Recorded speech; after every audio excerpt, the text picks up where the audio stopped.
we are looking at one of the most famous battlefields of India and of the world, the battlefield of Plassey.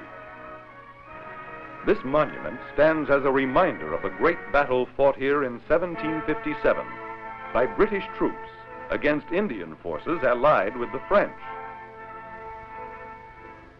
This battle helped decide whether Great Britain or France was to dominate European trade in India. These countries had first entered Indian affairs during the 17th century. France established a trading post in Pondicherry, Great Britain in Madras. These were two of the important trading posts. Madras was one of the first sites of the large and powerful British East India Company. This building was the headquarters of the company that was to gain control of much of India. The East India Company realized it would have to expand to supply the growing demand for Indian products. Meanwhile, in such cities as Pondicherry, the French continued to build their trade empire. This company, operated by French merchants, also sold Indian goods and provided the only serious competition to the British. Both the French and the British held Indian territory, but each wanted more. The question of which nation was to dominate trade was decided in 1757 at Plassey in eastern India. Victorious British forces were led by Robert Clive. In recognition of his services, the East India Company appointed Clive governor of the Indian province of Bengal. Here, Clive handled the affairs of company and country. Under the influence of British leaders, the East India Company played an important role in India, from Clive's victory in 1757 to about 1857. During this period of 100 years, the British, through the East India Company, profited greatly. They exported raw materials and products from India. Among these products was tea, grown in India and sold abroad to Europe and America. Jute, a valuable fiber from which burlap was manufactured. And cotton cloth, made by Indian labor under British supervision. In return, the British imported manufactured items and machinery made in Great Britain which most Indians could not purchase or use. Developing India for trade purposes was the basis of the East India trade policy. This trade policy reached its height in the mid-1800s. What did this policy mean? To Indian farmers, it meant British control. British control meant new landlords and the cultivation of crops which could be sold overseas for cash.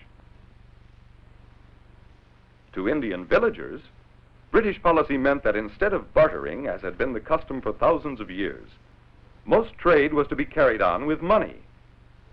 Villagers who had no money often had to borrow from local moneylenders at high rates. For the average Indian, British trade policy offered no release from poverty.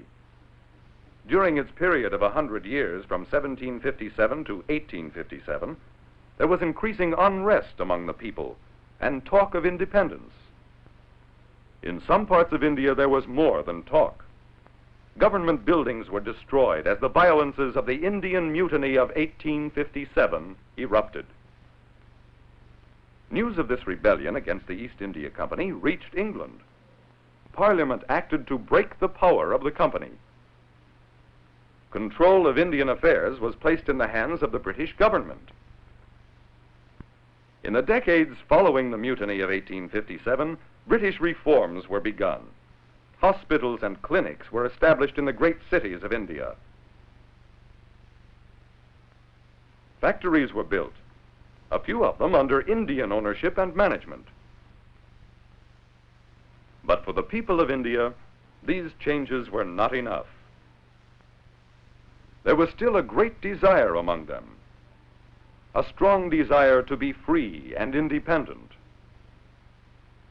By the 1890s, nationalist newspapers and magazines were beginning to call for more and better reforms. These nationalist publications were written largely by associations of India's educated people, college professors and students, professional men, doctors and lawyers. These people, together with influential merchants, formed many groups. They had a common cause: freedom and independence for India. Funds for the growing nationalist movement were collected in the cities. Money was also collected in the small rural villages. Supported by funds, the nationalist movement grew rapidly. But the British were not ready to accede to Indian demands for independence. The political struggle flared into violent action. Rioting and terrorism were widespread, gaining nothing for either side. The movement toward independence was blocked.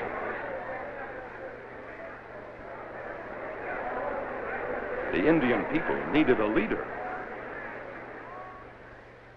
In Bombay, in the winter of 1914, a ship docked in the harbor. Among the passengers on board was a Hindu lawyer educated in England.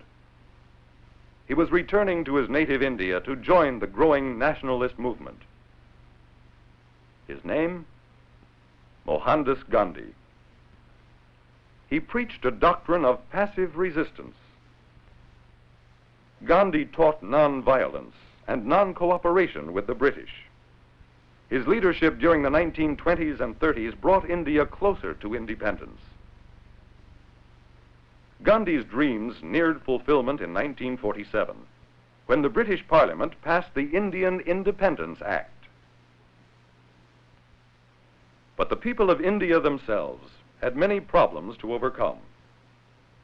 There were differences of opinion between the Muslims, who followed the faith of Islam, and the Hindus, who practiced Hinduism. Since some political leaders believed that the two religions could not exist side by side, two separate nations were established in 1947. The Union of India, predominantly a Hindu state, and Pakistan, primarily a Muslim state. Muhammad Ali Jinnah became the leader of the Muslim state of Pakistan. Jawaharlal Nehru became premier of the Union of India, a secular state primarily Hindu. Nehru and Jinnah were faced with many problems. One problem was the transfer of Hindus and Muslims to their respective new countries. Millions who wished to move journeyed from one country to the other. Food, homes, and jobs for these refugees were among the first problems faced by the two young governments. Independence has brought others. The farmlands are overcrowded, and the farm equipment is generally outdated. To get a better yield from the land to feed their millions, the new governments are providing supervised farm instruction and more modern farm equipment.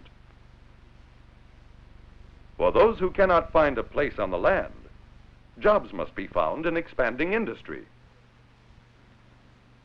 Then, too, there is the problem of education.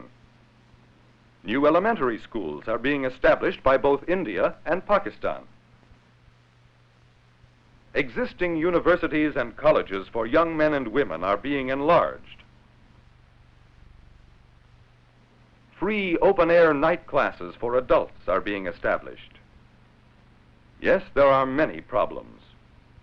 But today, the peoples of India and Pakistan are independent of foreign rule. Their search for freedom began after 1757, as the British East India Company expanded and established a trade policy. This trade policy controlled India's economy and affairs for about 100 years. After the Indian Mutiny of 1857, Great Britain attempted reforms. But the Indian people still sought independence. In the 20th century, Mohandas Gandhi, along with others, led the people to political freedom. The struggle for independence ended in the establishment of two free nations, the Union of India and Pakistan. New countries with an old history.